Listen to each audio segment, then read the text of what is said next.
173. Muka surat 173, 10.2 iaitu sistem peredaran manusia. So, mula-mula kita akan belajar tentang struktur jantung. Lepas tu komposisi darah manusia dan salur darah manusia lah untuk hari ini insyaAllah. Okay, jadi kita tengok dulu apa yang ada ni. So, okay, untuk ini sistem peredaran darah manusia lah. Okay. Jadi kamu dah tahu yang sistem peredaran darah manusia kemarin kita dah belajar iaitu satu sistem peredaran ganda 2. Dia masuk ke jantung sebanyak 2 kali. Ada peredaran pulmonary dan ada peredaran sistemik. Okay, dan dia adalah satu sistem peredaran yang tertutup. Maksudnya saluran dia straight. Semuanya tanpa ada putus kat mana-mana. Dan dia berhubungan antara satu sama lain. Okay, dan yang ketiga dia adalah tertutup dah, ganda 2 dah lengkap. Okey, kenapa dia lengkap? Sebab darah terdioksigen dan darah beroksigen terpisah, tidak bercampur sama sekali. Okey, jadi dalam gambar ni awak pun nampak lah. Warna biru itu mewakili darah terdioksigen, manakala yang merah itu, sebahagian merah tu adalah darah beroksigen. Satu saluran yang tertutup, kan saluran darah kita tertutup semuanya, dan 2 kali masuk jantung. Okey, daripada gambar ni kita dapat kesimpulan yang itulah. So hari ni kita akan fokus kepada struktur jantung. Mula-mula ni struktur jantung lah. Okey, jadi untuk tu saya cari balik slide saya lama, ada jantung yang sebenarnya tengah bergerak tapi tak jumpa. Biarlah, tak ada rezeki awak nak tengok yang tu. Jantung tu sebenarnya kita bawa keluar daripada orang, rest kejap sebelum dipindahkan masuk ke dalam orang lain. So ada orang derma jantung dia. Orang yang derma jantung memang matilah. Nak bagi tahu awak betapa pentingnya jantung kepada seseorang itu. Kita derma jantung memang bagi terus. Tak ada share-share ambil sikit, tidak neh. So biasa orang yang derma jantung ni orang tu dah matilah. Sebab kalau tidak macam mana kan dia nak hidup, dia perlukan jantung. Okay, jadi so hari ni kita tengok struktur jantung manusia. Okay, ni neh. Ini adalah daripada buku teks awak tentang jantung manusia lah. Okay, jadi apa yang ada pada jantung manusia ni yang penting sekali awak tahu yang sistem peredaran manusia tu kenapa kita belajar 3 hari ni, darah, jantung dengan salur darah kan. So sebab yang itu adalah komposisi untuk kita punya sistem peredaran darah. So hari ni mula-mula start dengan jantung. Okay, jantung ini dia ada 4 bahagian, 4 ruang. Kemarin saya dah ada bagi tahu awak. Dia bermula dengan, kita boleh kata-kata ada bahagian atrium yang kecil, bahagian atas, dan bahagian bawah ventricle. Okay, atrium tu dia ada 2 pula. Satu atrium kiri, satu atrium kanan. Okay, lepas tu kita ada ventricle kiri dan ventricle kanan. Okay, dalam ni gambar daripada buku teks awak tak ada sini. So dia tak label, ada sebenarnya ni atrium kiri, yang ini atrium kanan, yang ni atrium kiri. Ini ventricle kanan, yang ini ventricle kiri. So cuma dia tak label sajalah, dia label salur-salur yang lain. Okay, jadi kalau awak tengok sini bersama, ini atrium kanan, yang ni atrium kiri, ventricle kanan, ventricle kiri. Macam mana nak kenal kanan dengan kiri tu? Bukan sebab dia seumpama sebelah kiri, dia seumpama sebelah kanan, tidak. Tapi awak kena tengok, ni ada lagi gambar lain lah kan. Bahagian kiri dia mesti tebal, dinding dia mesti tebal. Banyak gambar saya tunjuk ni, awak ni gambar daripada buku teks awak, ini bahagian kiri. Bahagian kiri dinding dia mesti tebal berbanding sebelah kanan. So automatik kita tahu yang sebelah yang nipis dindingnya ini adalah ventricle kanan. Dan atas ventricle kanan ada atrium kanan. Okay, yang ada tebal ni, dinding yang tebal ini ventricle kiri. Atas dia ventricle kanan. Okay, ventricle kiri dan ventricle kanan dipisahkan oleh satu bahagian yang kita panggil sebagai septum. Okay, bahagian ini sangat berotot sebenarnya. Sebenarnya dinding jantung ni memang sangat berotot lah. Sebab jantung ini dibina oleh otot jenis apa tu? Yang sangat apa tu kita panggil lupa lah. Myoatom. Dia memang sangat bukan myoatom lah, macam tempat lain kan. Dia memang sangat-sangat apa?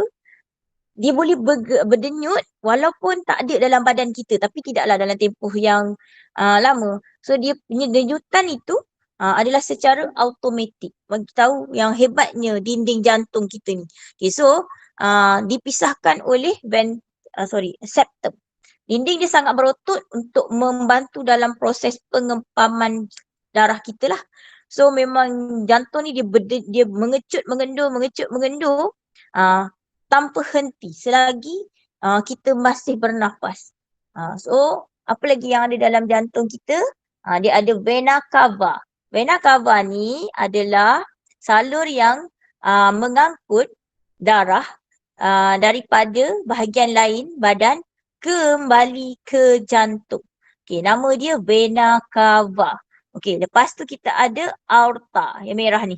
Merah besar ni aorta. Kan? Awak nampak kan? Saya gerak-gerak ni. Okey, sangat besar juga.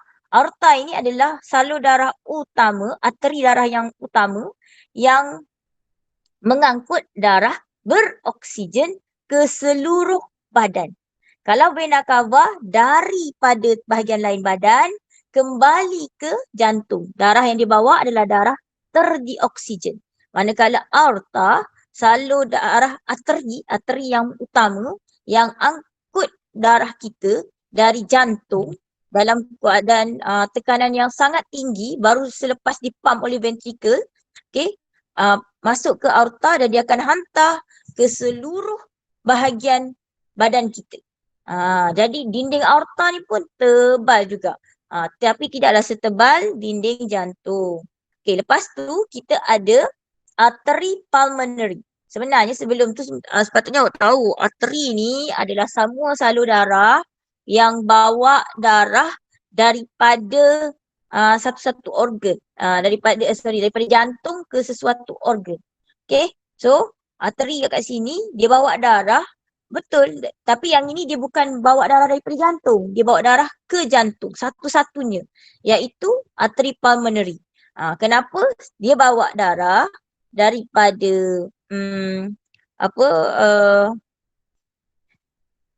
daripada jantung, betul, bawa darah daripada jantung tapi dia pergi ke peparu. Kan tadi kan term arteri tu untuk semua salur darah yang bawa darah daripada jantung. Dia pergi ke tempat lain. So yang ini pun sama, tapi darah dia tu lain daripada arteri yang lain. Semua arteri lain dia bawa darah beroksigen. So bila kita label, bila kita dalam buku dia akan buat warna merah lah. Sebab darah tu beroksigen. Dalam textbook awak kalau awak tengok warna merah tu semua darah beroksigen. Tapi hanya satu arteri yang bawa darah terdioksigen iaitu arteri pulmonary. Arteri pulmonary ni dia duduk di antara jantung ni. Nak bawa pergi mana? Bawa pergi kepada peparu kita. Yang inilah ni. Ni kalau awak tengok kat sini. Nampak? Yang ini adalah arteri pulmonary. Dia bawa darah daripada jantung pergi ke peparu. Semua arteri memang fungsi dia sama, membawa darah dari jantung ke organ lain. Cumanya semua arteri bawa darah beroksigen kecuali arteri pulmonary. Arteri pulmonary fungsi sama, bawa darah daripada jantung keluar daripada jantung pergi kat tempat lain kan, pergi ke organ lain.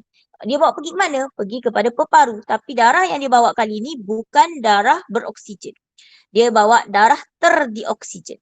Okey, manakala vena pula, memang fungsi vena adalah membawa darah dari organ lain kembali ke jantung. Kecuali satu vena. Darah apa yang dibawa ni? Memang fungsi sama ni. Darah dia darah beroksigen. Kecuali satu vena ni. Nama dia vena pulmonary. Vena pulmonary ni dia bawa darah daripada sama organ lain iaitu peparu kembali ke jantung. Ni, yang ni ada anak panah ni. Okey, kembali ke jantung. Tapi darah yang dia bawa adalah darah beroksigen. Sebab darah tu baru je lepas ditukarkan oksigen, karbon dioksida dia kepada oksigen di sini. di peparu kita. So darah tu fresh-fresh lagi. Kaya dengan oksigen, bawa masuk kembali ke dalam jantung. Fungsi sama, macam saya cakap kemarin, injap fungsi sama, iaitu memastikan pengaliran darah itu sehala, walau di mana saja injap itu berada. Nah, dia punya fungsi sama, iaitu nak pastikan aliran darah tu sehala, tak ada backward, dia mesti forward semua. Darah tu mesti ke depan, ke depan, ke depan. Tetapi fungsi setiap injap itu dia kena spesifik. Sini pun sama. Semua vena bawa darah terdioksigen daripada organ lain kembali ke jantung. Itu fungsi vena. Tapi satu-satunya vena yang bawa darah beroksigen adalah vena pulmonary yang menyambungkan kita punya peparu kepada jantung. Manakala fungsi arteri ialah membawa darah beroksigen daripada jantung ke bahagian lain. Kecuali satu arteri, nama dia arteri pulmonary, dia bawa darah terdioksigen dari jantung ke peparu. Tu je lah dua yang kat situ. Yang lain semua sama. Nanti awak akan belajar untuk salur lah. Bukan salur. Betul lah, salur darah. So yang tu awak akan pergi detail lagi. Saya ulang balik. So itu satu je yang beza antara vena pulmonary dengan arteri pulmonary. Okay, vena cava dah settle, aorta dah settle. Okay, sekarang injap. Injap sabit, ni injap sabit. Dia ada dua injap sabit. Injap sabit yang pertama kita jumpa daripada ventricle kanan nak pergi kepada arteri pulmonary. Ni, dalam buku teks awak ni, gambar dalam buku teks awak. Okay, ini kenapa nama dia injap sabit? Sebab bentuk dia macam bulan sabit. Separuh kan? Bukan separuh, setupu je. Okay, bentuk dia. Dia duduk di pangkal arteri pulmonary dan juga di pangkal aorta. Kalau aorta ni maksudnya dia duduk waktu darah, ventricle kiri nak masuk ke aorta, ada injap sabit. Sini pun injap sabit. Apa fungsi injap saya dah bagi tahu? Untuk memastikan darah mengalir sehala saja. Tapi kat sini kena sebut secara spesifik lah. Sebab nama dia injap sabit. Injap sabit yang ada label dekat arteri pulmonary, injap sabit tu nak memastikan darah daripada ventricle kanan ke arteri pulmonary sehala saja. Tak ada, dah sampai sini undur balik. Dia nak memastikan darah mengalir keluar daripada ventricle kanan ke arteri pulmonary. Dan tak boleh balik semula lah masuk ke dalam ventricle apabila berlaku proses pengecutan otot. Sebab nanti otot jantung ni dia akan tekan ni. Daripada sini dia akan mengalami penekanan, sini pun tekan. Okay, saya nak tanya awak, kalau awak tekan belon, apa jadi? Pernah tekan belon tak? Apa jadi bila kita tekan belon? Bukhari, apa jadi kalau kita tekan belon? Bahagian kita tekan tu akan terpenyek kan? Udara yang tempat bagi kita penyek tu akan naik atas. Kalau kita tekan tengah-tengah, naik atas, ada yang pergi bawah. Betul tak? Betul ke tidak? Betul. Jadi kita letak injap dekat situ, nak pastikan bila kita tekan, katalah kita tekan belon bahagian bawah, kita nak semua tu naik ke atas. Tak ada yang balik ke bawah. Kalau kita tekan belon, dia tak ada injap tau. Dia akan jadi ada yang turun bawah, ada yang naik atas. So bila kita tekan kita tekan jantung kita bahagian bawah, ventricle mengecut, maksudnya bahagian ventricle tu dia akan jadi kecil, sempit lah. Dia akan push darah keluar daripada jantung pada waktu yang sama. Tak kisahlah dia duduk dekat darah yang berada di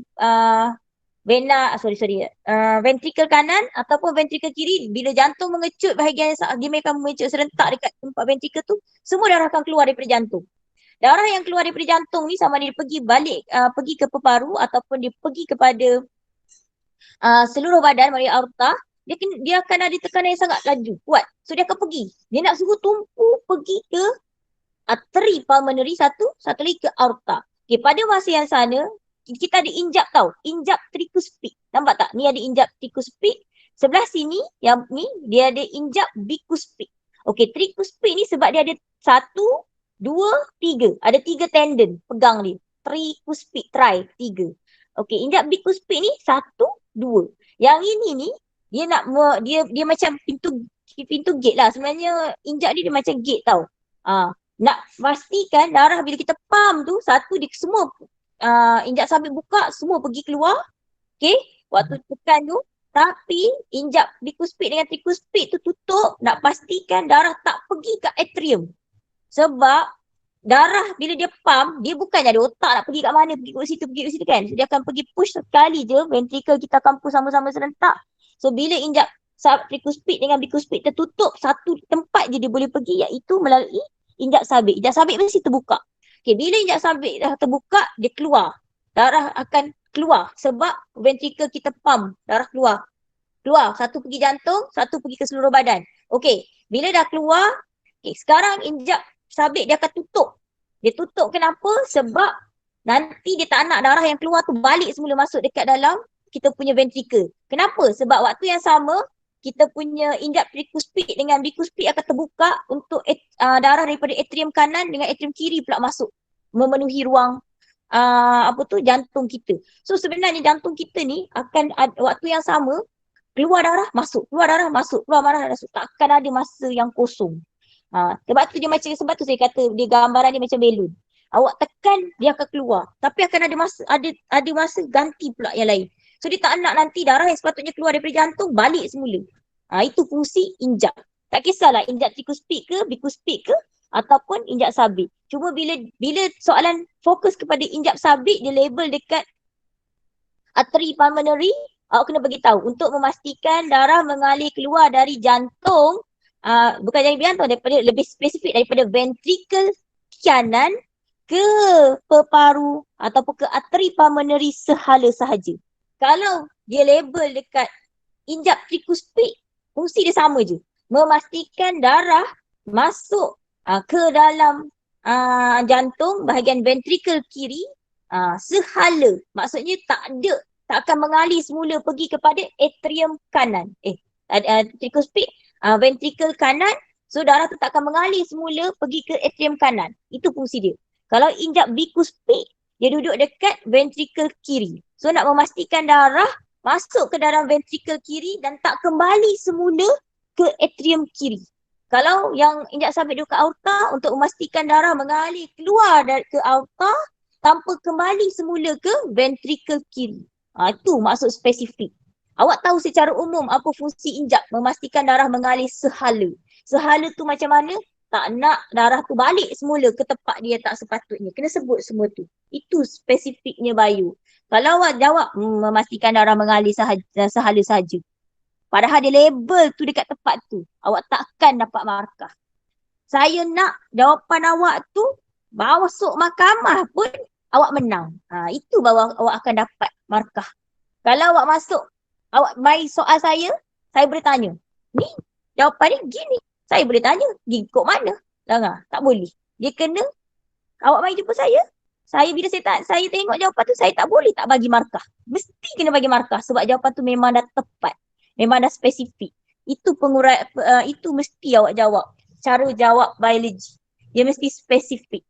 Dia tak boleh sikit-sikit boleh lah tu, betul lah tu, tak ada. Kalau macam tu memang susah sikit nak dapat markah. Ingat saya cakap banyak kali, berulang kali, setiap kali saya mengajar, bila mengajar, saya bagi sikit teknik-teknik menjawab. So, awak kena ingat yang tu. Jawab biar tepat. Okay, lepas tu kita tengok apa lagi. Septum memang dia berfungsi untuk memisahkan bahagian jantung kiri dengan bahagian jantung kanan. So, dia akan memastikan darah beroksigen dengan terdioksigen tidak bercampur. Kalau dekat dalam amfibia kemarin, tak ada septum. So, antara darah beroksigen dengan terdioksigen akan bercampur. So, tak kuat darah kat situ. Macam kita kata tak kuat lah. Jantung kita memang, kalau ada sedikit lubang, yang itulah yang kita panggil sebagai jantung berlubang. Bukannya jantung berlubang dekat luar ni. Tak. Jantung penghidap jantung berlubang tu, septum dia tu, sebenarnya bila kita dilahirkan, jantung kita, septum dia tak lengkap lagi. Pemisahan antara septum kita tu tidak lengkap. Tetapi apabila dia ada macam ada ruang kecil. Dia memang sebab tu darah bayi, tekanan darah dia beza dengan tekanan darah kita. Okay. Bila dia dah start berguna jantung dia sendiri, peparu dia sendiri selepas dia keluar daripada perut, daripada rahim mak dia guna sendiri, septum dia tu akan terbentuk dengan sempurna dan dia akan cukup lah macam memisahkan antara darah terdia oksigen dengan beroksigen. Dulu tak apa dalam perut sebab dia bernafas guna pernafasan, sistem pernafasan mak dia. Sekarang dia nak bernafas guna sistem pernafasan dia sendiri, sistem peredaran dia sendiri. So pembentukan septum yang lengkap itu akan berlaku selengkapnya selepas bayi, dalam masa bayi itu membesar. Dalam masa setahun gitulah silap saya. Jadi waktu mula-mula dia lahir tu doktor akan check kalau lubang tu kecil tak ada masalah. InsyaAllah lubang tu akan tertutup. Tetapi kalau lubang tu besar, budak tu daripada kecil lagi kita tahu yang dia akan ada jantung berlubang. So biasa jantung berlubang ni kita boleh detect daripada kecil lagi. Itu untuk jantung berlubang lah. Bila jantung berlubang, kalau soalan keluar, dia kata ada bahagian septum yang dindingnya tak sempurna pembentukan. So boleh tahulah bila septum tak sempurna, ada lubang antara septum, maksudnya ruang antara ventrikel kiri dengan ventrikel kanan bercampur. Apa sekali. Jadi akan ada ruang. So, darah terdioksigen dengan darah beroksigen akan bercampur. Jadi budak tu, bayi tu, orang itu yang mengidap jantung berlubang, darah dia tak boleh buat aktiviti lasak. Kenapa? Sebab darah dia bercampur antara darah beroksigen dengan darah terdioksigen. Faham? Yang tu kena ingat. Kalau ditanya, apa jadi? Kalau ditanya, apa jadi kalau injap sabit rosak? Injap sabit tu tengok dekat mana? Kalau injap sabit tu rosak antara ventrikel kanan dengan dengan atrium kanan, dengan arteri pulmonary, awak tahulah maksudnya darah tu tak akan akan kembali semula kepada ventrikel kanan. Darah tu tak akan dipam dengan sempurna pergi ke kita punya peparu. So daripada situ kita boleh assume, kita boleh ramalkan apa dia akan jadi dekat orang tu. Apa penyakit yang dia akan kena. Jadi itu, bila kita tahu fungsi setiap satu benda yang ada dekat dalam anatomi badan kita, kita akan tahu. Kalau marilah soalan, itulah selogik-logiknya awak kena fikir. Itu maksud yang selalu saya ulang banyak kali kepada pelajar saya. Bila jawab soalan biologi, jawab sebiologi yang boleh. Awak dah belajar asas dia, fakta dia dah ada kat situ. Jangan, cikgu tak pernah ajar lah. Macam mana ni? Tak. Awak dah tahu fungsi septum tu apa. So kalau berlubang dekat situ, kita tahu dah. Dia akan bercampur darah beroksigen dengan terdioksigen. So kita boleh assume apa jadi. Kat mana-mana dia akan tanya soalan macam tu. Itulah soalan kebat-kebat tu. Bukan kebat sangat pun. Dia nak tengok awak boleh apply tak fakta biologi. Bukan apa fungsi aorta, apa fungsi arteri pulmonary. Itu soalan waktu zaman sebelum saya ambil SPM. Saya ambil SPM pun dia dah tak tanya macam tu. Ini kan pula awak yang memang dah diterapkan kebat daripada tahun bila lagi? Tahun 2000. Sejak bila saya ngajar ada kebat? 2000 berapa 2015 ke? 2015, 2016. Kebat sangat-sangat kebat lah. Biologi memang dah lama dah kebat tu. Cuma bila dia ada kebat dalam sistem tu, dia lagi high class punya kena fikir. Tapi setakat ni Alhamdulillah belajar. Bila saya suka tanya soalan, awak tak pernah berapa kali kan jumpa dengan saya yang tu. Saya suka tanya soalan yang tiba-tiba macam tu. Jadi kena fikirlah. Fikirlah sebiologi yang boleh. Kalau awak jawab soalan kimia, awak fikirlah sekimia yang boleh. Awak jawab soalan fizik, awak jawablah sefizik yang boleh. So, kalau biologi, memang kena jawab sebiologi yang boleh lah. Kalau macam tu, insyaAllah awak ada fakta biologi, awak apply kat situ. Dia gitu je sebenarnya. Cara untuk tak menyusahkan awak nak fikir, nak hafal banyak benda. Okay, ni adalah struktur jantung awak. Kita punya jantung memang sama lah. So, asas dia saya dah bagi tahu. Biasanya, dia akan gambar, takkanlah nak tunjuk. Mungkinlah lepas ni sebab dalam buku teks dah gambar 3D kan. Dulu gambar 2D je macam ni je. Ni. So, senang je lah nak tengok. Sini nak tengok macam mana. Cari dinding yang tebal. Okay, kita bandingkan R dengan U. Dinding yang lebih tebal adalah dinding U. So sebelah sini adalah ventrikel kiri. Sebelah sini ventrikel kanan. Dia gitulah.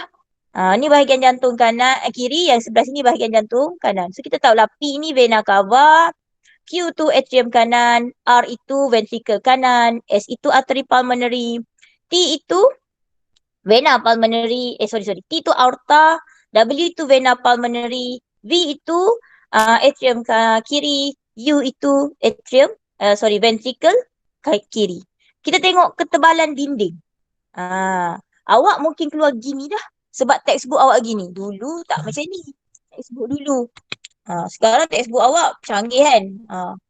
3D punya gambar, jadi biasakan dengan gambar ni lah.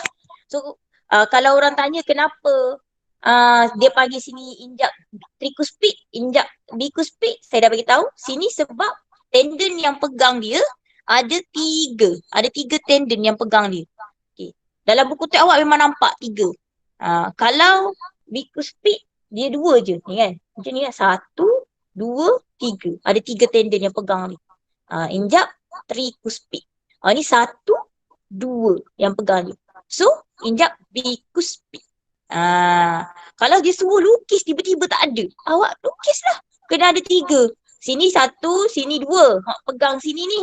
Tapi tendon yang pegang ni kat bawah ni. Ini injak, ni tendon. Ni bahagian bawah ni. Ni. Itu kena buat 3. Kalau awak tak buat 3, salah. Sebab apa? Sebab nama dia injak tricuspid. Ada 3 tendon yang pegang. Ini injak bicuspid. Sini betul lah kena ada. Lepas tu bahagian bawah yang pegang dengan dinding ventricle kita tu kena ada 2 bahagian bawah. Itu tendon. Tendon yang pegang dia. Sebab dia sifat dia boleh buka, boleh tutup. Boleh buka, boleh tutup. So dia kena ada yang kenyal gitu untuk pegang dia. Ni ada 3 pemegang, ni ada 2 pemegang. Mesti boleh lukis. Dia takkan, saya tak rasa dia nak suruh awak lukis jantung. Sebab nak lukis jantung tu berjam lah baru siap. Dia akan hilangkan beberapa bahagian, awak kena lukislah. Kalau injak sabit, awak kena lukis dalam bentuk sabit. Yang tendon dia dah pernah tanya dah. Injak sabit pun ataupun perentak, lepas ni awak akan belajar. Dia suruh awak letak dekat mana duduk perentak. Kena boleh lukis lah benda-benda simple macam tu. Dia takkan suruh lah awak lukis sebesar-besar jantung kan. Awak nak lukis yang kecil pun, bilus pun dah berjam. Ini kan pula nak lukis jantung. Memang tak lah. Tetapi dalam buku nota awak, saya memang nak awak lukis jantung ni. Jangan photostat. Wajib lukis. Kenapa? Saya nak suruh awak kenal setiap bahagian tu. Jadi tolong lukis sendiri. Tak boleh photostat yang jantung. Lukisan jantung memang saya tahu susah. Tapi tak apalah. Dalam PSA awak takkan kena lukis. Tapi saya nak awak kenal part-part yang ada dalam bahagian jantung. Jadi nanti kalau PSA senang awak tahu, yang ni memang cover, yang ni injak. Yang ini tendon, macam ni rupanya. Macam mana ni rupanya nak lukis gambar tendon dekat injak sabit. Injak tricuspid dengan injak bicuspid. Sebab tu saya nak suruh awak lukis. Tebal bahagian kiri, nipis bahagian kanan, dia punya dinding. Ada sebab semua tu. Allah cipta semua benda bersebab. Tak ada sebab satu-satu benda tu dicipta. Jadi kita pun sebagai manusia mesti nak yang positif, menjadi penyebab yang baik lah. Okay, so sambung sini. Ni gambar lain sama juga. Sebelah sini kiri, sebelah kiri kanan. Tengok pada dindingnya. So sini awak nampak kan, 1, 2, 3. Ni macam ni boleh lukis juga gini. Yang penting dia ada 3 lah. Daripada injak tu dia bersambung dengan dinding ventricle kita tu. 3. Tendon ni 1, 2, 3 tendon. Sini dia tak nampak lah ni, dia kerat. Sepatutnya dia ada 1, 2. Tambah je lah. Kalau dia suruh tambah senang. 1 sini, 2 sini. Okay. So itu untuk injak tricuspid, bicuspid kena pandai lukis lah. Ni dia punya tu kan. Saya tak ni lah. Okay. Apa dia arteri corona pula. Apa dia arteri koronari. Selalu awak dengar koronari ni. Arteri koronari ni adalah arteri yang mengangkut darah beroksigen untuk tisu jantung. Sekali lagi, arteri dia mesti bawa darah beroksigen. Vena dia mesti bawa darah terdioksigen. Okay. Even untuk jantung sendiri pun dia kena ada oksigen dibekalkan. Jadi untuk jantung, arteri dia nama arteri koronari. Yang bawa darah beroksigen. Daripada jantung dah tapi keluar dia. Kenapa? Sebab jantung kita dia perlukan darah untuk buat proses pengecutan, pengenduran, dia nak oksigen tu. Oksigen tu, tenaga tu untuk ditukarkan kepada tenaga kan. Pengoksidaan glukosa semua tu kan. Untuk bekalkan dia oksigen supaya jantung kita boleh berfungsi dengan elok. Okay, so arteri untuk angkut darah beroksigen, manakala vena untuk mengangkut darah terdioksigen.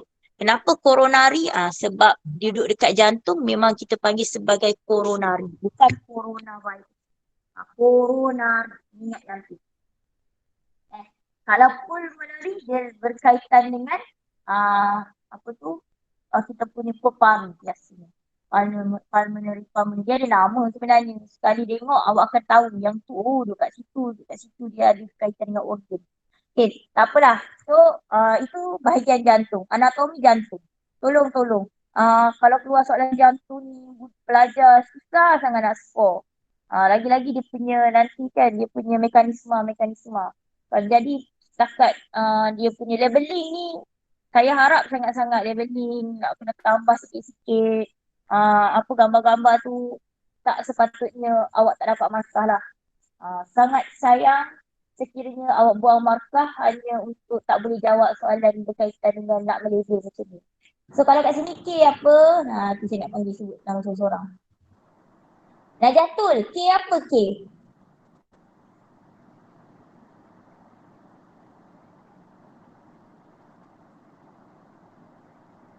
Najatul? Atrium kiri. K apa K? Atrium kiri. Okey, atrium kiri. Okey, Amalin, L apa L?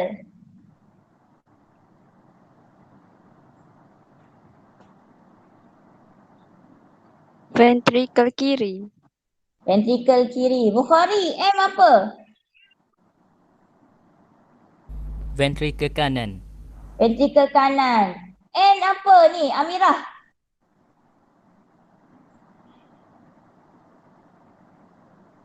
Amirah dengar tak? Amirah dengan nama saya duk tengok masuk tubik. Mungkin lain tak elok. Amirah? Tak dengar. Tak ada. Tak dengar. Amirah. Fazrina. Fazrina. Amirah mungkin tak dengar ataupun saya yang tak dengar kalau dia bercakap pun. Amirah dengan nama saya duk tengok masuk tubik. Lain tak clear kali. Fazrina. Boleh? Dengar tak Fazrina?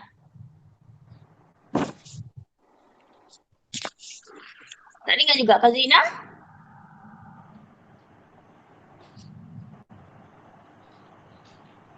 Tak dengar juga ke? Muiz. Muiz K agak okey. N apa? N. Atrium kanan. Atrium kanan. Okey, so minta tolong sangat-sangat. Biar boleh cam lah. Sebab rugilah. Memang rugi sangat-sangat kalau tak boleh cam. Gambar sama. Tapi gambar lain tapi lebih kurang sama kan. Jadi kat sini nanti nak tanya siapa lagi ada. Ahmad siapa dah? Haziq. L apa L? Mana?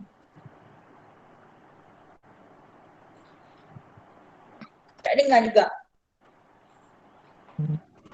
Haziq kan Ahmad tu? Tak dengar. Syahidah. L apa L? Injap tricuspid. Okey, injap tricuspid kan? Afina. Sini. M.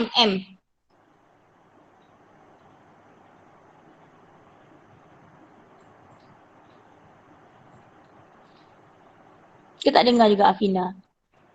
Injap sabit. Okey, injap sabit. So dalam jantung kita ada 2 injap sabit. Satu duduk dekat arteri pulmonary, satu duduk dekat aorta. So dia duduk dekat situ. Okay, sebenarnya dekat dalam badan kita ni memang arteri je ada injap. Kejap. Rena ada tak? Saya tak ingat. Nanti ada. Dia ada yang tak ada. Ke saya tertukar dengan sistem limfa. Nanti awak tengoklah, kita nak akan jumpa kejap-kejap lagi, insyaAllah. Waktu. So yang ni yang tadi kan jawab kan. Oh dia ada lagi label. Oh yang ni. Siapa lagi tadi? Haziq tadi lah dia kan. Haziq. Tak dengar lagi Haziq. Tanya S ni siapa? Ke siapa boleh jawab ni? S apa S? S. Siapa nak jawab S tu apa? Vena cava. S tu bukan. S bukan vena cava. Tengok betul-betul. Artery pulmonary. Artery pulmonary. Vena cava duduk kat mana? Mana satu kita nak label vena cava? P. Kat P. Okey, P nah. Okey, W apa W?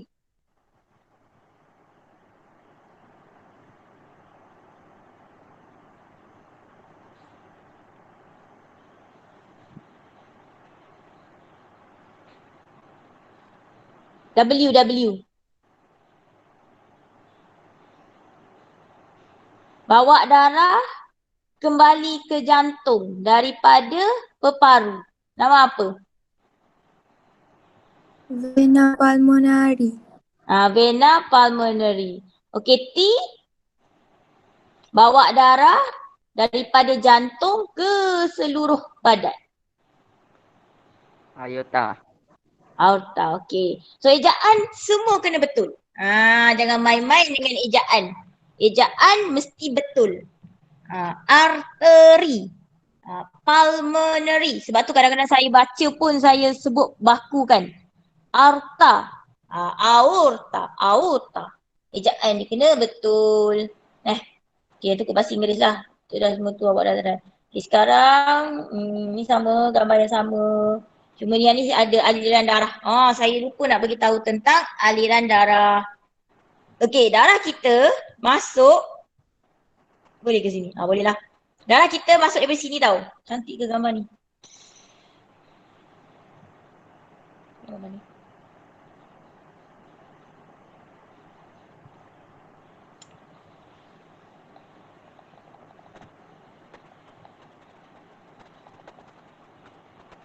Buku teks.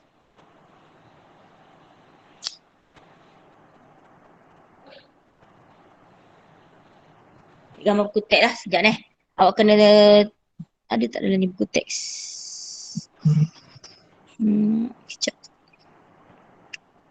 Teks.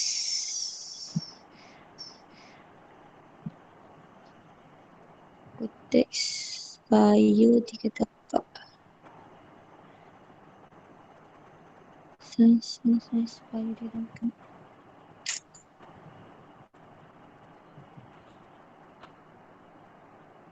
Tak ada lagi ke dalam textbook? Asal. Kena semua.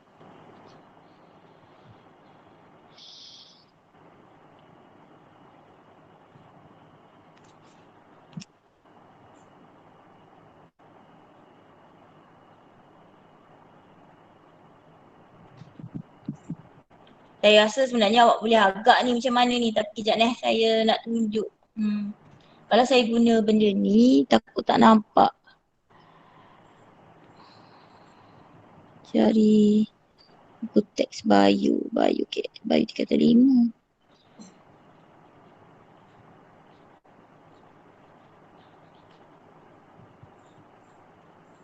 Lah tak tu. Ini kita tepat.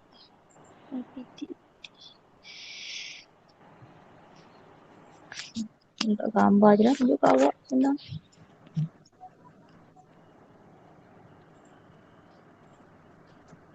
Tak ingat yang ni, tak ingat cari awal-awal. Okey, saya nak present guna telefon sekejap, nak tunjuk arah pengaliran darah. Saya rasa awak dah boleh fikir dah sebenarnya macam mana, tapi tak boleh lah, saya nak tunjuk juga.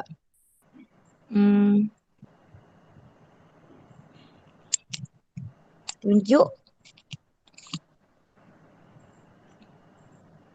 Okey, ni kena ingat sini. Darah mengalir. Tebal sikit. Okay, darah mengalir masuk daripada seluruh badan ke melalui vena cava. Sebab tu awak tengok ni, tengok ada banyak cabang-cabang ni. Semua akan masuk ke sini. Dia akan masuk melalui vena cava. Okay, dia akan masuk sampai sini. Okay, lepas tu dia akan, bila injap tricuspid kita terbuka, dia akan masuk dalam lubang tu, keluar ke sini. Okay, dia akan duduk sini dan dia akan tunggu injap badan kita, jantung kita mengecut lah untuk bahagian ventricle. So dia akan keluar melalui vena pula, arteri pulmonary. Okay, keluar pergi mana ni? Dia akan pergi kepada kita punya peparu. Dekat peparu, dia akan buat proses pertukaran gas. So, kepekatan gas oksigen akan bertambah bila dia keluar daripada peparu nanti. Masuk kembali ke dalam jantung, masuk kot ni bukan label ni, sorry. Bukan yang ni. Dia akan masuk kot sini. Vena pulmonary. So, dia masuk ke sini. Okay. Dia akan pergi kepada kita punya, lalu melalui injap tricuspid tu masuk ke dalam kita punya ventricle kiri. Dan dia akan pergi kepada aorta. Ni aorta kita, keluar ke seluruh bahagian badan yang lain. Tu step dia. So darah mesti masuk melalui vena cava. Yang masuk melalui vena cava, okey saya tukar warna sikit lah. Yang ini mesti darah terdioksigen. Ni darah terdioksigen. Okey. Masuk dan dia akan pergi kepada jantung. Okey, bila sampai dekat jantung, darah terdioksigen ini akan ditukarkan karbon dioksida dia kepada oksigen.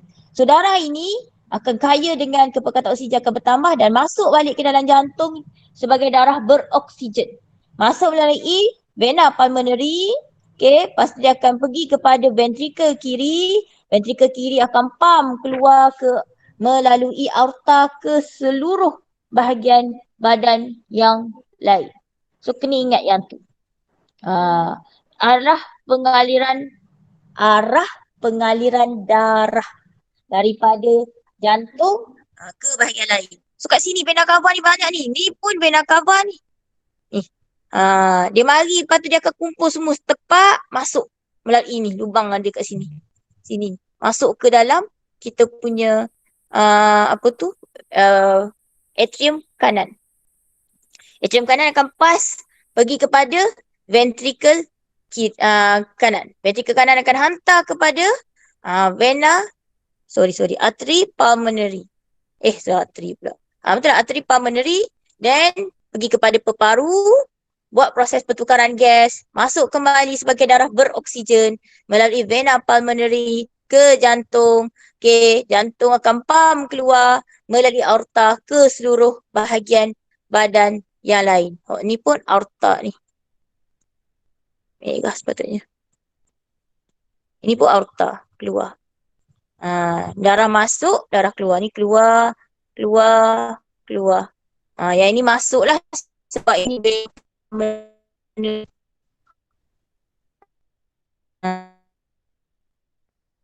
ke jantung kita ni masuk. Oksigen. Biar kena ingat apa ni. Ingat arah seluruh badan masuk di jantung, aliran darah daripada dengan menggunakan vena cava. Vena cava akan darah tu akan merentasi masuk ke dalam atrium kanan. Atrium kanan akan hantar kepada ventricle kanan. Ventricle kanan akan hantar kepada arteri pulmonary. Arteri pulmonary akan pergi ke peparu. Peparu akan buat proses pertukaran gas, masuk kembali ke dalam jantung melalui vena pulmonary sampai kepada atrium kiri. Atrium kiri akan hantar darah tu ke ventricle kiri. Ventricle kiri akan hantar darah tu ke aorta. Aorta akan hantar darah tu ke bahagian lain badan. Semua darah selepas keluar daripada peparu adalah darah yang kaya dengan oksigen. Kita panggil sebagai darah beroksigen. So, itulah. Okey, kat sini kita nak test tengok. Arteri vena anterior tu. Yang penting ni vena cava. Apa fungsi vena cava? Apa fungsi vena cava? Mana fungsi vena cava? Saya tak ingat. Saya tanya awak. Yang ini. Kita tulis sini.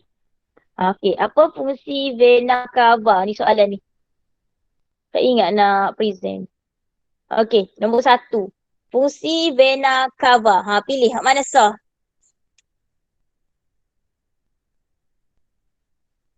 Siapa boleh bagi? Mana nak hantar ke mana ni?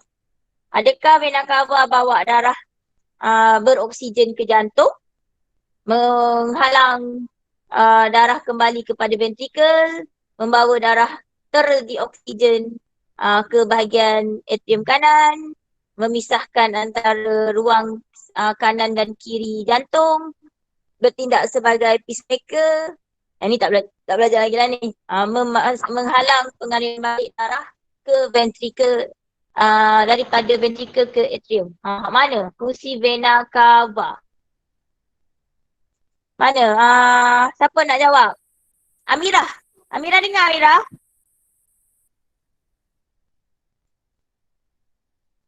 Amirah tak jawab hari tadi. Ke tak dengar juga? Ke Amirah yang cakap saya tak dengar?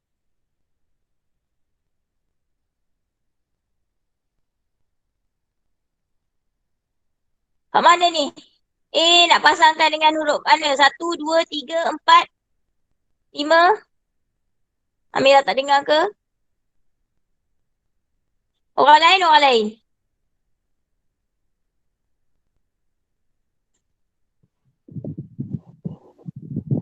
3. 3. Membawa darah terdioksigen ke bahagian kanan jantung. Atrium kanan kan? Betul lah tu. So yang ini yang ini kat sini. Alamak apa putih. Putih.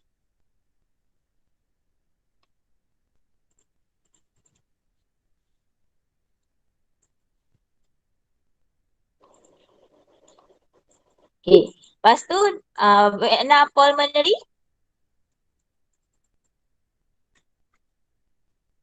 Cepat. Vena pulmonary nak bawa ke mana? Nombor berapa? Nombor 1. Nombor 1. Nombor 1. Bawa darah beroksigen ke jantung.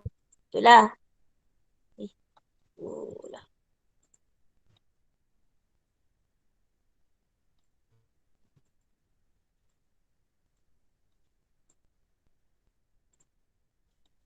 Okey, septum. Nombor 4 cikgu. Nombor 4.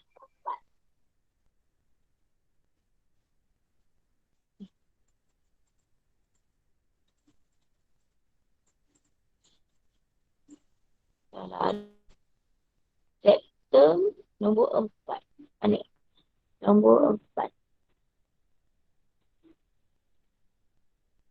Okey. Ni semilunar wave ni injak sabit. Mana?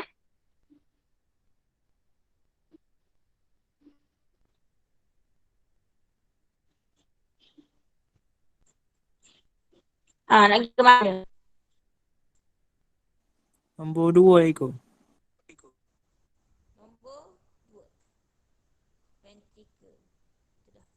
Okey, next adalah injap tricuspid dengan bicuspid. Bagaimana?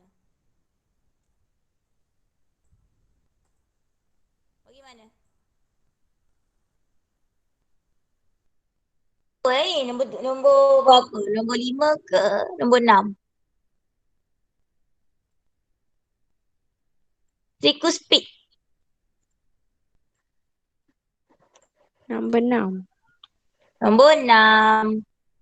Prevent ni menghalang lah. Dan last sekali nanti awak akan belajar, nantilah lepas ni awak akan belajar tentang perentak ni. Pacemaker ni perentak. So dia berfungsi sebagai pacemaker ni, nama dia SAN, sinoatrium, nodus sinoatrium. Okay, So ini kan. So inilah jawapan dia, sama je lah dengan yang ni. Okay. So ini contoh soalan yang pernah keluar. Saya dah kata sebab tu rugilah kalau tak boleh jawab yang label-label saja. Okay. Dan biarlah ni. Dah pukul 1, saya nak masuk kepada komposisi darah manusia. Ingat aku habis 10.2 ni. Okay.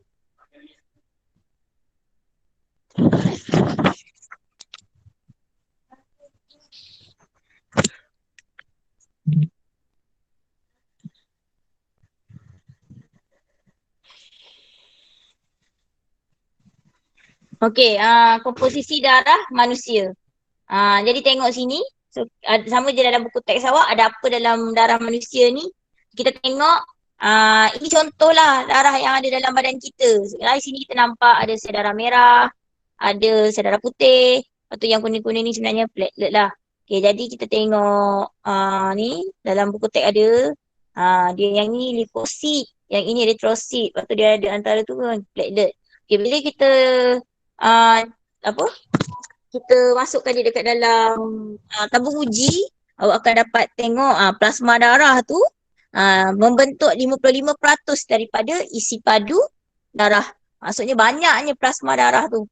Okey, lepas tu dia ada leukosit dan platelet sikit je, kurang 1% daripada isi padu darah.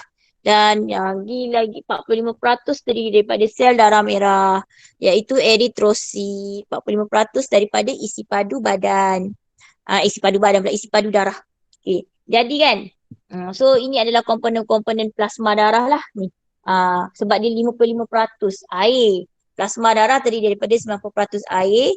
Air merupakan media pengangkutan dan pelarut bagi gas respirasi, ion, hasil pencernaan dan bahan kumuh. Okay, jadi semuanya ada kat situ. Lepas tu kita ada protein plasma. Dalam ni lah yang nanti penting untuk proses pembekuan darah. Saya sebut pasal proses pembekuan darah kan. So fibrinogen berfungsi dalam pembekuan darah. Albumin pula mengawal tekanan osmosis darah. Globulin ialah jenis antibody yang terdapat dalam pertahanan badan. Okay, bahan terlarut lagi apa? Nutrien seperti glukosa, bahan buangan seperti urea serta gas respirasi. Sebab darah ini dia memang medium pengangkutan sebenarnya. Okay, so baiklah. Nutrien, glukosa. Apa lagi? Yang ada masuk dari virus hari tu. Kita ada semualah, bahan buangan urea pun ada, asid amino pun ada. Tapi kan duduk di mana tu banyak. Bila macam nak cakap, darah tu duduk dekat salur mana? Darah duduk dekat saluran macam duduk dekat dengan, kita kata dekat dengan perut. Perut susah sikit. Duduk di vilus, dia sambung dengan kita punya hati. So kat situ, darah kat situ mesti kaya dengan nutrien. Sebab kebanyakan darah kita nak simpan ke gapo-gapo kan, pergi hantar dekat hati. So darah dekat situ ada banyak kandungan nutrien seperti glukosa ke, asid amino ke berbanding dengan darah dekat bahagian lain. Dia boleh tanya soalan macam tu nih. Bahan apa lagi yang ada banyak duduk dekat dalam darah? Dekat salur dekat sini sekian. Dia label lah. Dia buat, dia akan tanya. Dia tak bagi tahu, dia mungkin label X, Y. Macam tu. Okey, lepas tu ada hormon dan enzim. Hormon mengawal aktiviti fisiologi dalam badan, enzim pula terlibat dalam proses metabolisme badan. Sama dah juga ni. Awak akan belajar pasal hormon nanti kat belakang-belakang tu. So, kalau benda tu, salur darah tu duduk dekat dengan katakanlah kelenjar tiroid. So kat situ akan ada banyak hormon tiroid. Sebab hormon apa? Hormon tiroksina. Sebab dia dekat dengan kita punya pusat kelenjar kita. Kalau dekat dengan kelenjar pituitary, hormon apa pula? So dia ada banyak di situ. Pergi ke mana semualah. So lepas tu enzim. Enzim ni biasa duduk dekat mana? Kalau duduk dekat salur darah yang duduk dekat dengan bahagian sistem pencernaan, ada banyak enzim pencernaan yang akan terlibat situ. Maksudnya depends tau. Benda tu ada tapi banyaknya tu bergantung kepada kedudukan salur darah. Nanti kan awak akan belajar pasal salur darah kan. So darah tu mesti duduk dekat dalam salur darah. Jadi kat situ kita boleh tahu. Tapi memang confirm lah air tu, plasma darah tu memang akan ada 90% terdiri daripada air. Okay. So itulah, dia boleh tanya soalan macam tu je sebenarnya. Awak belajar tu dekat bab sebelum ni, tapi dia boleh tanya dekat sini kan. Dia memang merentasi bab dan merentasi tingkatan bila awak belajar. So semua pengetahuan awak daripada tingkatan 1 sampai tingkatan 5 akan ditanya nanti bila periksa. Jadi bukanlah nak suruh baca semua balik yang tingkatan 1 tu. Awak apply benda yang awak tahu tu. Dan fikirlah seboleh yang elok lah sebetul-betulnya. Jangan fikir. Dia sebab sebenarnya dia sains ni dia memang fakta saja. Okey, jenis sel darah. Dekat sini kita ada eritrosit lah. Sel darah merah.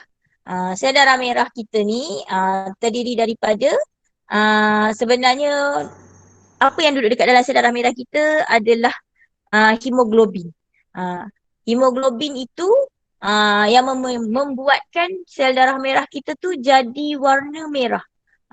Sebab dia apa itu dia punya apa kita kata komponen utama. Dan nak bina hemoglobin inilah dia ada ferrum. Lepas tu dia ada oksigen dan dia adalah sejenis rantai polipeptida. Jadi membentuk hemoglobin. Sebenarnya dia adalah sejenis protein. Protein peringkat ketiga. Hemoglobin ni. Okay, jadi awak boleh tengok kat sini mempunyai membran plasma yang kenyal, bentuknya cekera demi cekung. Kenapa? Sebab nak meningkatkan jumlah luas permukaan perisi padu. Awak cuba imagine kalaulah sel darah merah awak tu, katalah saya lukis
okay, awak tengok sini ni.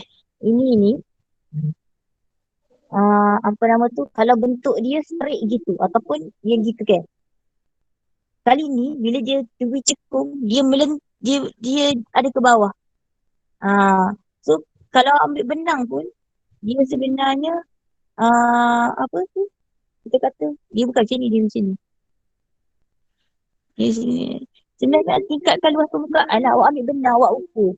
Kalau awak buat straight gini dengan yang ini, jumlah luas permukaan yang ini akan jadi lebih besar berbanding yang ni. Sebab tu yang dia penting bentuk dia cakra dia bercekung tu. Tapi kalau dia bentuk donat, luar sini ruang kosong, tak jadi pula. Sebab dia tak ni. Sebab tu kalau darah tu bentuk bulan sabit, dia ada kan darah orang pengidap hemofilia, dia bentuk macam tu. Bulan sabit. So dia tak complete tau. Dia jadi tak cekap. Sebab jumlah luas permukaan perisi padu dia tak banyak. So itu akan menyebabkan orang yang terkena penyakit hemofilia ni tak boleh hemofilia. Tak boleh buat aktiviti rasa. Sebab darah dia tak macam darah orang lain. Tak elok. Tak sentuh macam orang lain. Okey, itu sebab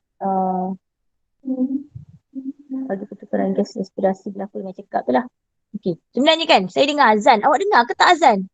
Semua saya selalu tanya. Saya dengar azan dekat telefon saya set ada alarm untuk azan. Awak dengar ke tak bila telefon saya bunyi azan? Tak, cikgu. Tak. Saya saja dengar. Tak dengar, Saya tanya cikgu. banyak kali dah memang tak dengar. Pada kuat bunyi juga.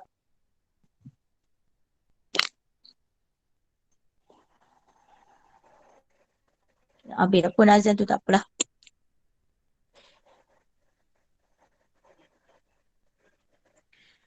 Okey, ni tidak mempunyai nukleus yang pada peringkat matang supaya lebih banyak hemoglobin dapat dimuatkan dekat dalam dia. Yang ni lah sebab apa? Sebab hemoglobin lah yang bawa boleh mengikat dengan oksigen.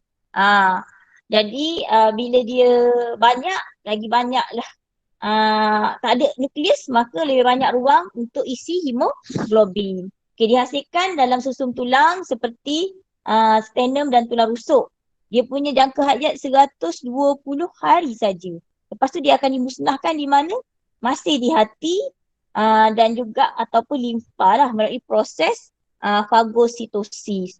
Okey, itu untuk sel darah merah. Ingat, bentuk dia cekung untuk meningkatkan jumlah luas permukaan perisi padu. Dia tak ada nukleus sebab nak suruh banyak lagi hemoglobin yang dapat dimuatkan dekat dalam dia. Kenapa? Sebab hemoglobin tu yang akan mengikat oksigen. Lagi banyak hemoglobin dapat diikat, lagi banyak lagi oksigen dapat diikat lagi eloklah sebenarnya. Dan umur dia hanya 120 hari saja. Kalau ni pun tetap dia akan dimusnahkan sebab itu memang umur dia. Setakat itu sahaja umur dia, 120 hari kemudian. Tapi dia akan sentiasa dihasilkan di sternum ataupun di tulang rusuk. Okey, fungsi pula setiap eritrosit dia ada hemoglobin kan, iaitu pigmen merah yang tu yang menyebabkan warna dia merah macam saya cakap tadi. So, hemoglobin dia mengandungi kumpulan HEM. Kumpulan inilah ada atom ferrum yang sebenarnya merupakan tapak untuk penggabungan oksigen. Sebab tu saya cakap tadi, bila lebih banyak hemoglobin, maka lebih banyaklah tempat untuk pelekatan gas oksigen dengan dia. Tetapi ingat, apabila oksigen ada satu macam kita di badan kita tu ada pilihan antara oksigen dengan karbon monoksida. Bukan karbon dioksida CO. Karbon monoksida. Karbon monoksida tu akan lagi mudah untuk diikat oleh hemoglobin. Sebab tu karbon monoksida adalah gas bertoksik kepada manusia. Sebab kalau ada karbon monoksida bersama-sama dengan oksigen, hemoglobin akan memilih karbon monoksida untuk berpadu. Jadi kita akan kekurangan oksigen. Sebab itulah kalau kes kebakaran ke apa-apa, orang mati bukan disebabkan mati terbakar. Tapi bila kamu tengok laporan dia akan kata mati kerana sesak nafas atau kelemasan. Lemas kenapa? Sebab karbon monoksida tu yang dihasilkan melalui apabila kebakaran tu akan lebih dipilih oleh hemoglobin untuk berpadu. Jadi orang tu tak cukup gas oksigen, itu yang dia panggil lemas. So hemoglobin tu yang akan berpadu dengan gas oksigen untuk membentuk oksihemoglobin dalam keadaan tekanan separuh oksigen yang tinggilah. Bila kita cerita pasal pengangkutan gas oksigen ni, dia memang kena sebut guna perkataan tekanan separuh. Okay, oksihemoglobin akan membebaskan oksigen tisu atau sel badan yang lain apabila tekanan separuh oksigen rendah. Okay, yang itu untuk hemoglobin ataupun sel darah merah lah. Okay, lepas tu kita tengok untuk platelet.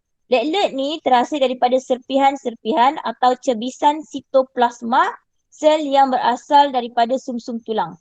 Tempoh hayat dia lagi sikit daripada hemoglobin, lagi sikit daripada eritrosit, iaitu 1 minggu saja. Dia terlibat dalam proses pembekuan darah sebab dia yang akan, nanti awak akan tengoklah tempat bahagian pembekuan darah tu kan. Okey, seterusnya adalah tentang sel eritrosit pula, leukosit, iaitu sel darah merah, sel darah merah pula, sel darah putih. Sel darah putih ni dia ada leukosit lah kita panggil. Dia ada nukleus. Beza yang paling utama eritrosit dengan leukosit. Leukosit ada nukleus. Eritrosit tiada nukleus. Eritrosit bentuk dia tetap, cakra dewi cekung. Manakala leukosit bentuk dia tak tetap, boleh berubah-ubah. Sebab tu dia boleh menyelit-nyelit. Tempat yang eritrosit tak boleh sampai, dia boleh sampai. Sebab dia boleh menyelit, dia boleh berubah-ubah dia punya bentuk. Okey, dihasilkan masih sama di sumsum tulang. Tempoh hayat dia lagi pendek daripada platelet, iaitu 5 hari sahaja. Okay, leukosit boleh meresap keluar daripada liang macam saya cakap tadi lah. Kapilari dan melawan patogen dalam benda air. Terbahagi kepada dua jenis iaitu granulosit. Granulosit maksudnya bergranul. Agranulosit maksudnya tidak bergranul. Okay, so granulosit ni termasuklah neutrofil, eosinofil, basofil. Untuk agranulosit yang tak bergranul ada dua saja. Limfosit, monosit. Ini gambar dia. So kena ingatlah bentuk macam ni neutrofil lah tu. Neutrofil ini nukleus dia terdiri daripada 2 hingga 5 cuping. So nampak macam tu lah sikit. 1, 2, 3, 4, 5 kalau yang ni. Ataupun 2 saja. Menelan, apa fungsi dia? Menelan sel bakteria dan sel atau tisu yang mati akibat luka secara fagositosis. Okey, sebelum saya lupa, fungsi sel darah putih ataupun leukosit adalah sebagai sistem pertahanan badan kita yang ketiga. Nanti awak akan belajar pasal sistem pertahanan badan. Saya rasa kat belakang-belakang. Saya tak ingat bab berapa tapi kat belakang lah. Dia eritrosit fungsi untuk mengangkut gas oksigen, gas respirasi dan gas karbon dioksida. Okay, tapi fungsi darah putih pula adalah sebagai sistem pertahanan badan kita yang ketiga. Jadi dia sebenarnya yang akan menghasilkan, yang makan, yang lawan, yang bunuh ke? Yang mencerna patogen yang masuk ke dalam badan. Ataupun virus ke, bakteria ke, tak kisahlah mikroorganisma berbahaya masuk dalam badan, kita panggil sebagai patogen. So dia akan buat kerja. So dekat sini kalau neutrofil, cara kerja dia macam mana? Dia akan makan, menelan sel bakteria ataupun sel ataupun tisu macam sel eritrosit tadi yang dah mati kan. Dia akan telan tisu semua tu secara menelan lah. Nama proses dia tu fagositosis, neutrofil. Bukan saja granulosit, ada juga tau yang buat secara fagositosis ni lagi untuk agranulosit. Dia tak kisah yang tu, awak kena ingat neutrofil buat fagositosis. Okey, sekarang eosinofil.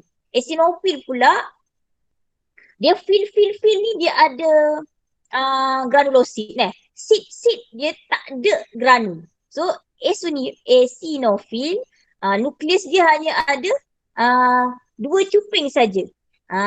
Membebaskan enzim yang melawan keradangan dan tidak balas alergi. So kalaulah ada alergi alergi N. Sebenarnya ada alergi. Siapa yang akan buat kerja? Eosinofil untuk lawan keradangan ataupun alergi kita. Eosinofil lah punya fungsi. Okay, masih bergranulosit lah ni. Okay, lepas tu basofil, masih bergranulosit. Untuk basofil pula penting untuk mencegah pembekuan darah. Kenapa? Sebab dia ada heparin. Heparin ni penting untuk mencegah pembekuan darah. So bilangan basofil ini paling rendah dalam darah. Kalaulah darah banyak basofil, maka darah kita sebenarnya macam cair lah.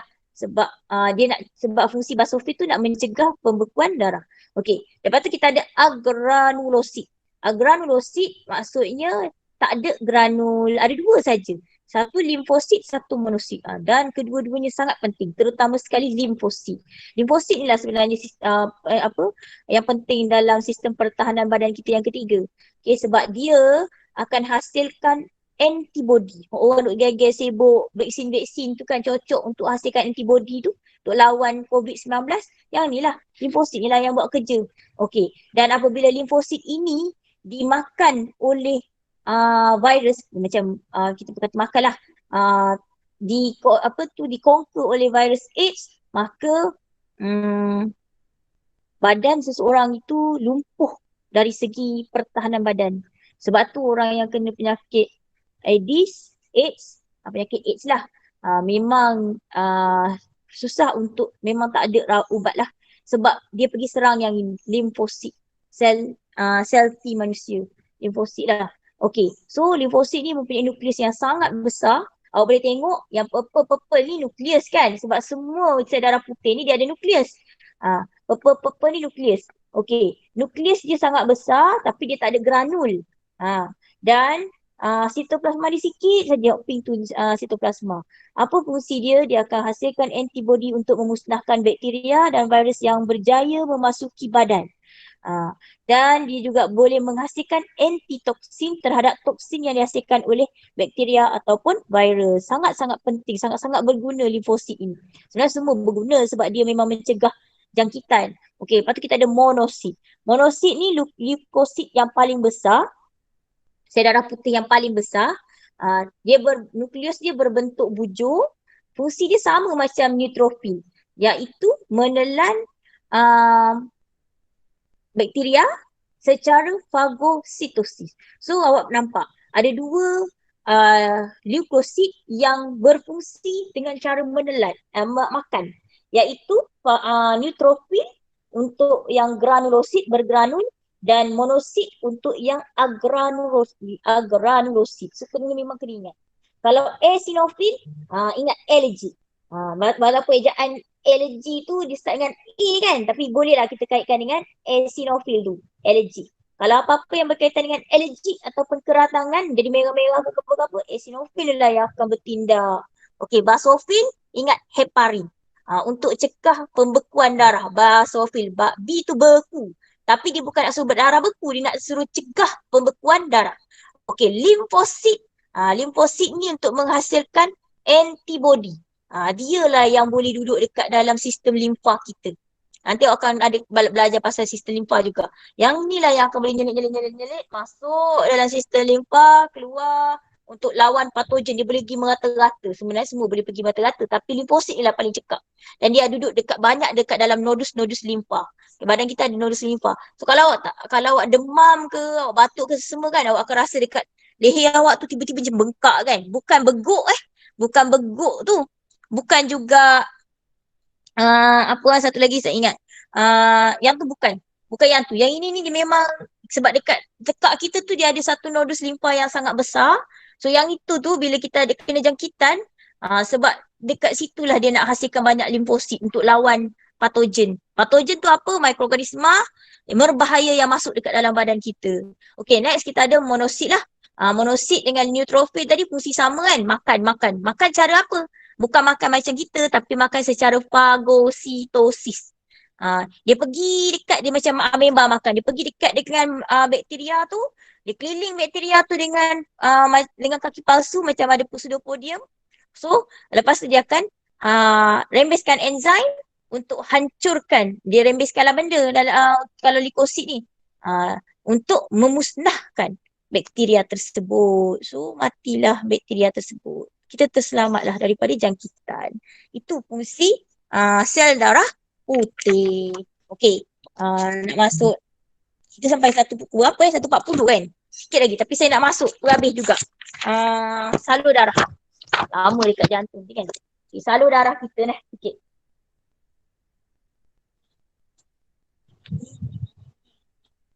Okey, salur darah manusia.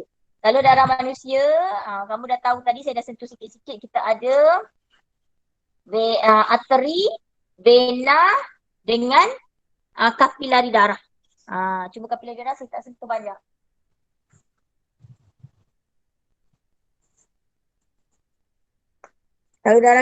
Salur darah manusia ni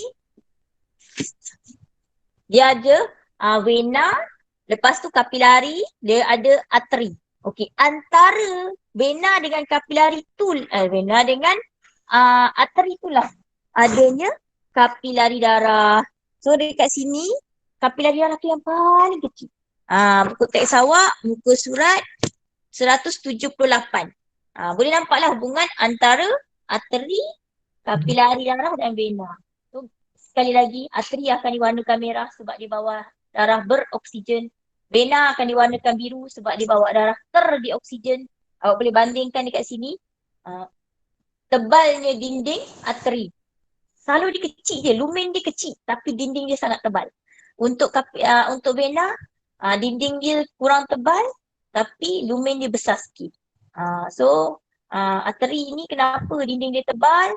Sebab dia nak angkut darah beroksigen yang dipam daripada jantung melalui otak, tekanan dia sangat tinggi. So, sebab itulah tekanan darah yang lalu dia tinggi. Jadi dia punya dinding kena tebal. Vena dia nipis sikit. Okey, semuanya dibina oleh tisu pengkubur otot licin lah. Okey, dan kapilari darah ni hanya setebal satu sel. Dialah yang paling kecil. Okey, antara arteri nak sampai ke kapilari darah, dia ada cabang yang kecil sikit, nama dia arteriol. Lepas tu barulah kapilari darah. Inilah. Okay, untuk vena pula, cabang yang kecil dia nama venule. Lepas tu dia ada sambung dengan kapilari darah. So inilah tempat kapilari darah tu bertukar daripada darah. Sekitar kapilari darah ni lah ada sel badan manusia sebenarnya. Dekat sini. Luar ni kan. Kalau saya tambah lukisan, sini lah ada sel-sel darah. Sel-sel darah, sel-sel badan. So tengok dia cakap ni, arteri salur darah yang mengangkut darah keluar dari jantung. Fungsi arteri adalah untuk mengangkut darah dengan cepat pada tekanan yang sangat tinggi ke tisu. Darah dalam arteri mengalami tekanan tinggi kerana tidak akan mengepam daripada jantung. Aorta ialah arteri utama yang meninggalkan jantung.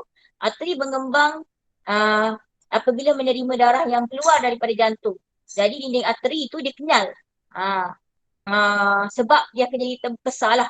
Okey, menghalang arteri daripada pecah akibat daripada darah yang bertekanan tinggi tu. So arteri bercabang menjadi salur kecil yang kita panggil sebagai arteriol apabila sampai ke tisu badan. Arteriol terus bercabang dan berakhir dengan kapilari. So banyak-banyak kapilari ni lah jadi kapilari darah. So untuk vena pula, kapilari masuk ke sini dulu. Kapilari darah iaitu salur darah yang berdinding nipis, sangat nipis, hanya setebal satu sel saja untuk memudahkan proses resapan gas berlaku lah daripada arteri kapilari darah pergi kepada sel badan. So, membenarkan pertukaran gas berlaku antara darah dengan sel badan melalui proses respirasi, nutrien ke, bahan buangan ke, hormon pun senang.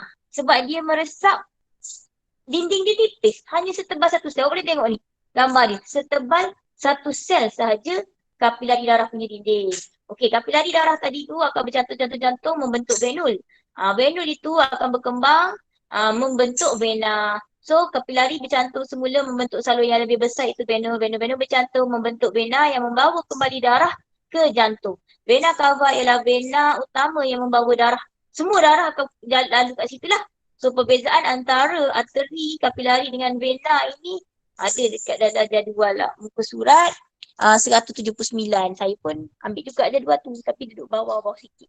Nanti kita tengok ayat tu. Cuma nak tunjuk ini gambar. Saya kan tak boleh nak tunjuk apa present tu, kalau tidak nanti tak nampak ni siapa yang minta nak masuk sebenarnya. Tapi awak ni dah cukup sebenarnya. Okey. So sinilah nampak ni beza vena, arteri.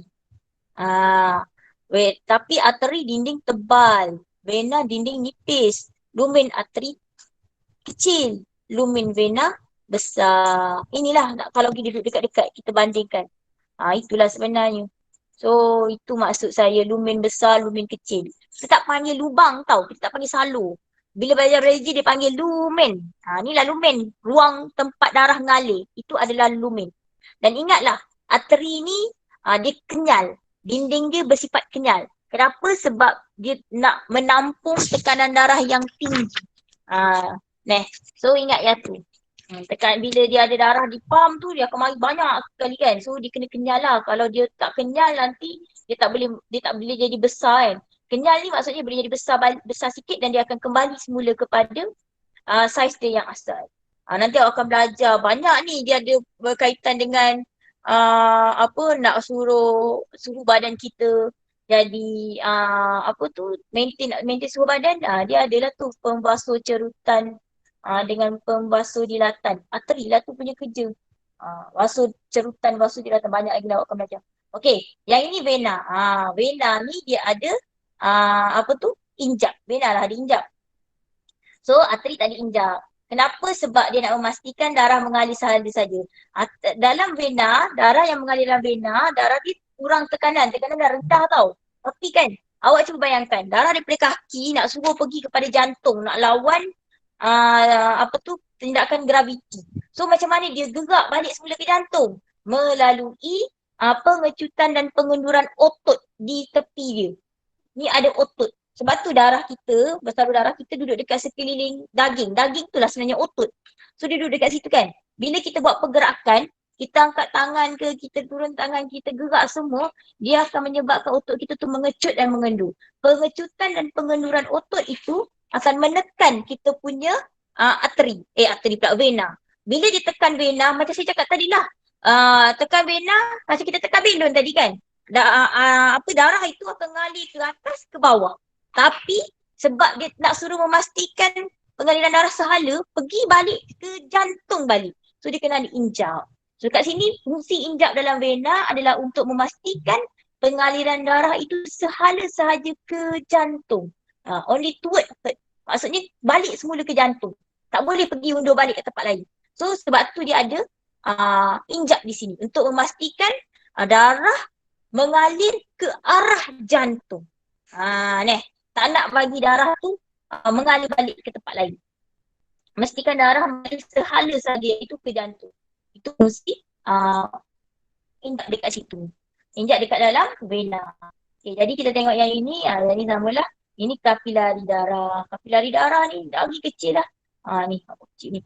So, apa fungsi dia? Fungsi dia untuk membuat proses pertukaran gas lah antara sel dengan kapilari darah. Okay. Apa beza antara arteri, kapilari darah dan juga vena? Ni kalau awak tengok, kita buat perbandingan ni buku bio pasal soalan lama. Okey, yang ni perbezaan ni ambil daripada textbook awak lah. Okay. Dinding tebal berotot dan kenyal untuk arteri. Kapilari darah pula dinding setebal satu sel, tidak berotot dan tidak kenyal. Okey. Tebal satu sel je. Dinding nipis, okey, dinding nipis, kurang berotot dan kurang kenyal. Itu adalah vena. Lumen kecil.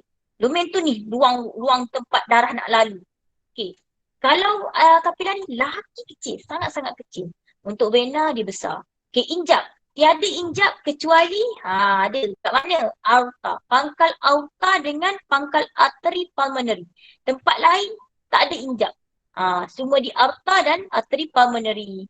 Okey, lepas tu untuk kapilari memang tak ada injap. Kalau vena ada banyak injap, banyak tempat dah injap untuk mengekalkan aliran darah sehala sahaja kembali ke jantung. Okey, untuk tekanan darah pula, untuk arteri tekanan darah ada yang mengalir sangat tinggi, kapilari darah tekanan darah dia rendah. Kalau tak rendah, pecahlah dinding kapilari darah tu. Kapilari darah tu nipis, dia hanya setebal satu sel. Orang kena stroke tu sebab ni lah, pecah-pecah. Sama ada arteri pecah, kapilari darah pecah ataupun vena pecah. Biasa banyak kes arteri lah pecah sebab tekanan tinggi kan daripada jantung. Okey, lepas tu vena sangat rendah lah. So kat sini kalau bandingkan arteri tu tinggi, kapilari darah tu rendah saja, tapi vena sangat rendah. Sebab tu dia perlu, macam mana dia nak gerak, dia kena ada pengecutan dan pengenduran otot di sekeliling dia. Okey, dan aliran darah dari jantung ke seluruh badan untuk arteri. Kalau kapilari darah daripada arteri ke vena je lah, duduk tengah-tengah kan. Kalau vena pula dari seluruh badan ke jantung, kecuali dia kena ada vena pulmonary.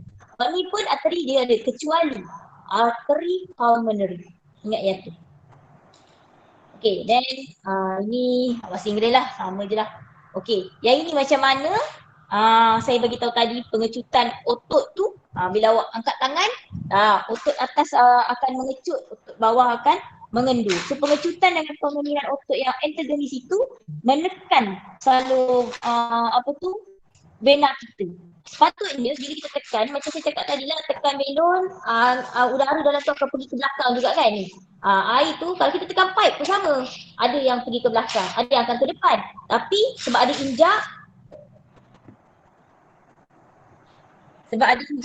injap tu tutup. Jadi darah tu takkan boleh keluar daripada sini. So darah tu tetap kena pergi ke depan. Jadi itulah yang memastikan darah itu mengalir sehala sahaja. Okey, lepas tu bila dia dah lepas yang ni, injap kat depan tu pun tutup pula. Kenapa tak, nanti kan laju sangat pula kan. So dia step by step lah benda tu. Yang ini dia takut ada pengecutan otot dekat sini, dia kena tutup yang ni pula. Jadi dia satu-satu dia buka tu. So nak lawan ke apa? Nak lawan graviti lah biasanya. Kalau daripada situ. So dia kena ada benda ni.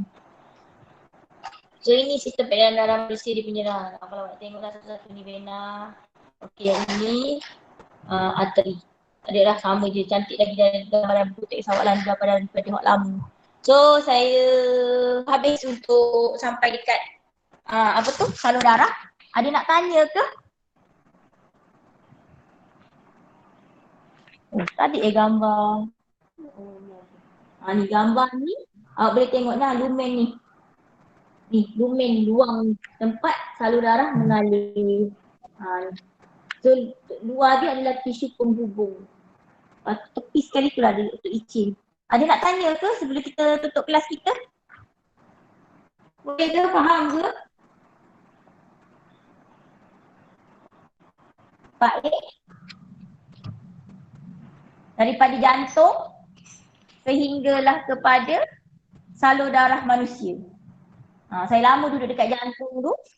Lepas tu untuk sel darah ni kena ingatlah eritrosit tu ciri dia tu dan adaptasi dia.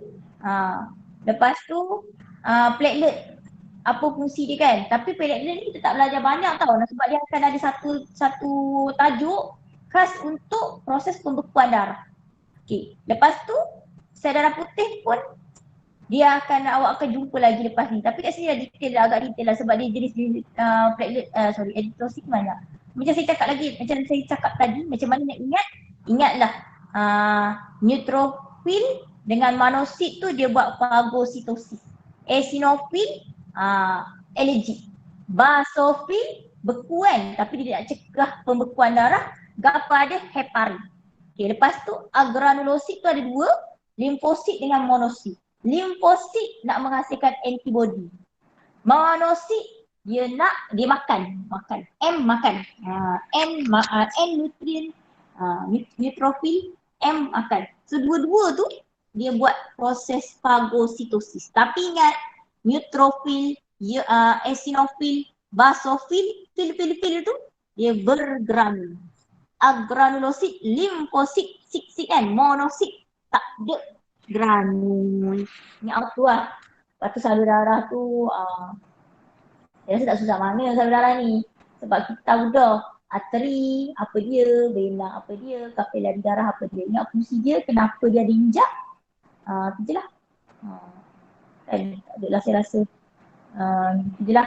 Kalau tak ada apa-apa nak tanya, Amal kata faham. Orang lain faham tak? Faham cikgu.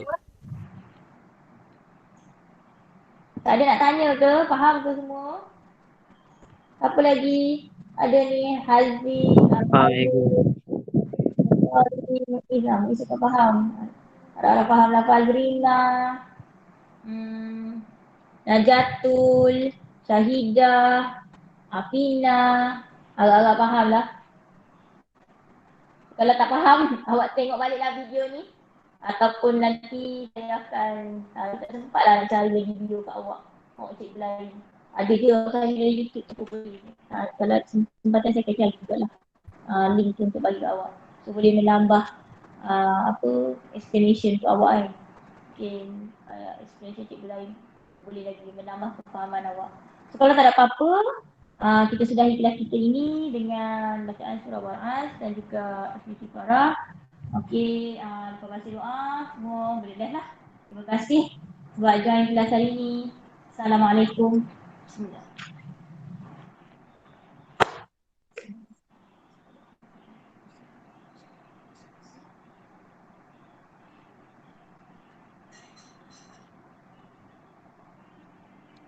Terima kasih, Go. Terima kasih cikgu. Sama. Terima kasih cikgu.